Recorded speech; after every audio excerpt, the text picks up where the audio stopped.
Voici la revue de presse. Bonjour Marion Lagardère. Bonjour Patrick, bonjour Julie, bonjour à tous. Dans la presse ce matin, grève, mobilisation et mouvements sociaux. Et oui, la grève, le mauvais son de cloche de Pâques, c'est le titre en une de Midi Libre parce que ça débraye de partout, nous dit le journal. Carrefour, Air France, SNCF et pas seulement. Il y a un hic dans les facs, ajoute le gratuit 20 minutes qui parle d'un mouvement étudiant qui pourrait prendre de l'ampleur. En une de la Marseillaise, c'est l'hôpital public et les urgences. Dans le quotidien L'Opinion, le malaise des magistrats et des avocats. Et dans l'Humanité, la CGT Mines Énergie appelle les salariés du secteur à rejoindre les cheminots. Alors pourquoi un tel empilement ? Eh bien dans Les Échos, pour Éric Le Boucher, le nœud du problème est évident. Le macronisme manque d'explicabilité. Il manque de relais pédagogiques et peine à inscrire sa révolution dans les têtes.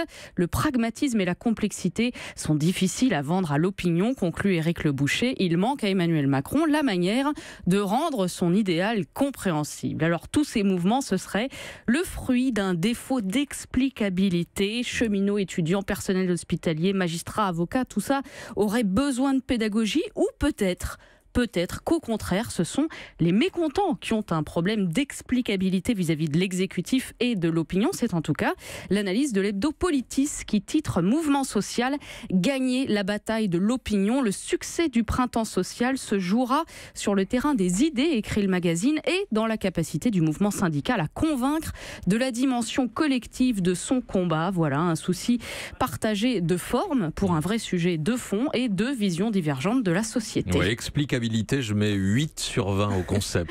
Vous en pensez quoi ? Mon document Word ne l'a pas reconnu. Justement. Ah oui, l'explicabilité, oui, c'est pas...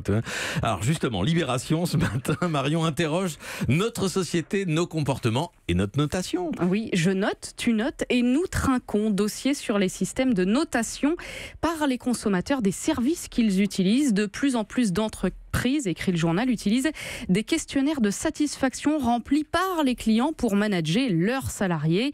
Des notes qui peuvent influer sur les salaires ou aboutir à une perte d'emploi. Témoignage de Fabien, chauffeur Uber, suspendu parce qu'il n'a pas reçu assez d'étoiles de la part de ses clients.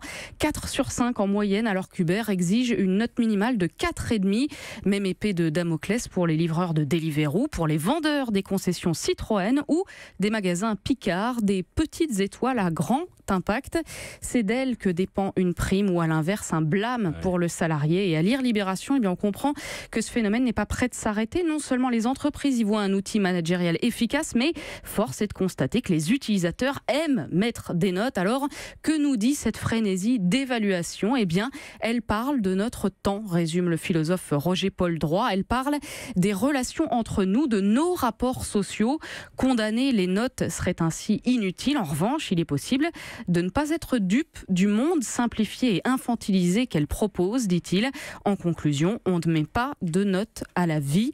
Dossier à méditer donc dans Libération. Et puis pendant qu'ici on note, en Syrie on trie, c'est le titre d'un terrible papier publié ce matin dans Le Parisien. Oui, ça se passe dans la zone rebelle de la Ghouta orientale, contrôlée désormais à 90% par l'armée de Bachar el-Assad. Le journaliste Philippe Martina raconte le tri odieux et méthodique, dit-il, effectué par les militaires du régime. Parmi les civils qui fuient la zone, raconte un humanitaire anonyme, les forces de sécurité emmènent les femmes et les enfants dans des camps de réfugiés. Les hommes, eux, sont mis à part. Les services traquent ceux qu'ils soupçonnent d'hostilité au régime, anciens militaires d'opposition, sympathisants du mouvement citoyen de 2011, mais aussi blogueurs, journalistes ou médecins. Ceux-là sont interrogés, torturés, puis disparaissent, résume un membre d'une ONG, Le Parisien, qui publie une photo prise mardi, celle de 4 hommes aux visages et aux mains tuméfiés, visiblement soumis, écrit Philippe Martina, à des séances de torture.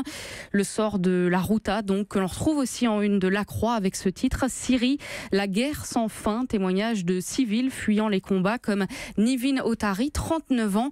La communauté internationale ne nous a pas aidés, dit-elle, elle nous a laissés face au choix suivant, quitter notre terre ou laisser Bachar el-Assad nous attraper. Elle nous a obligés à être des déplacés forcés. Un reportage d'Anaïs Brosseau et Virginie Leborgne à lire dans La Croix. Enfin, un mot sur les nouveaux magazines qu'on trouve en kiosque cette semaine. Et oui, l'état de santé de la presse est à géométrie variable pendant que les uns déposent le bilan, d'autres se lancent, et c'est le cas cette semaine du Journal des femmes, un bimestriel qui fait un pari osé, celui de passer du web au papier, puisqu'il est issu du site journaldesfemmes.fr. En couverture, changer le classique, changer de vie, de tête, de style. Et puis, autre nouveau venu, attention, le magazine Miaou, bimestriel dédié, vous l'aurez deviné, je l'espère, aux amoureux du chat. Alors pour être honnête, j'étais très sceptique en le recevant, mais vu que 3 personnes dans cette rédaction ont déjà essayé de me le piquer, je confirme, oui, il y a bien un lectorat.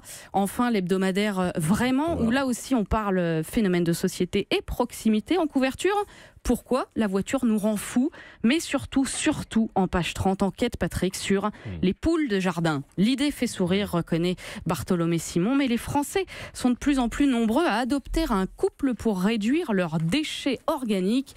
Épluchures de fruits et légumes, restes de viande ou pain rassis, chaque volatile est capable d'en ingurgiter 75 kilos par an.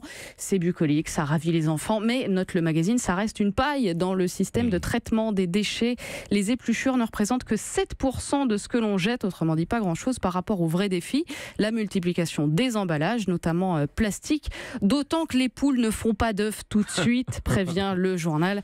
Avec ça, j'ai envie de vous dire que si vous avez un jardin, autant faire du compost, quoi qu'il en soit. L'enquête est très instructive et elle est à lire dans le dernier numéro du magazine Vraiment, à 3 jours de Pâques, ça tombe à pic. Très bien, j'ai été accusé, moi aussi, de vous avoir piqué le magazine Miaou, mais je voudrais faire litière de cette rumeur. Merci, c'était Marion Lagardère pour la revue de presse.